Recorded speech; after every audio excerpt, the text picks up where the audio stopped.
All right, so update on the Hydroseeder project.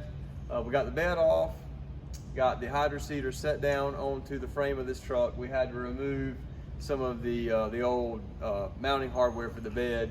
You can see where it used to mount here. So all that's gone now, sitting on another trailer. I don't know if we'll sell it or what we'll do with the bed.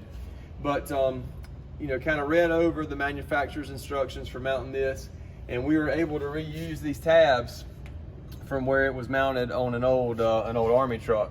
So there was one we had to grind off on each side, but we used the rest of them that were still there. We made new brackets for the truck and welded those on. And manufacturer recommended that we put a piece of hardwood between the chassis of the truck and the frame of the Hydroseeder. I guess that's to help with vibrations and to limit keeping metal fatigue from happening. They also recommended that we hard bolt it in the back, but in the front we do a spring mount right here.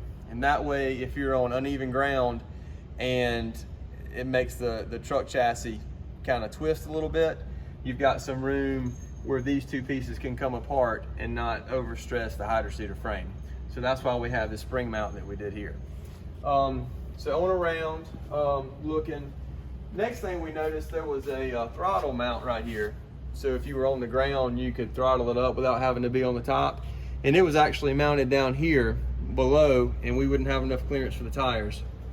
So we remounted it here, and we added an additional switch right here. We put some really neat strobe lights up here. So a lot of times you're on the side of the road filling up off of a fire hydrant.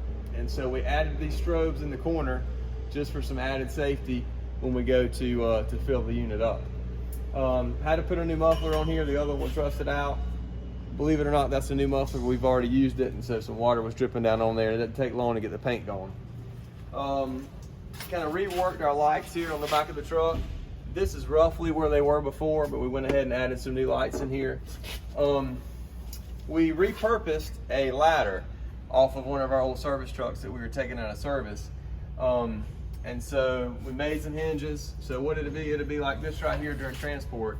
And we haven't exactly worked out what our retaining system will be to keep this ladder folded up, but it's gonna come to us. And you'll just flip it down when you get on the site, and then you can go right up. So gotta do a little rework of the paint right here, but I think that ladder's gonna work really nice. You can see our other strobe light right here. And really the rest of the mounts were exactly the same on this side. We really didn't have to move anything, just built those brackets and bolted it right up. So if we ever want to take it off, it's really simple to take back off. What we really have left to do is hopefully do a good steam clean of the bed and the chassis, or the chassis I guess I should say, and paint all that with black, kind of black it out. So that's where we are right now.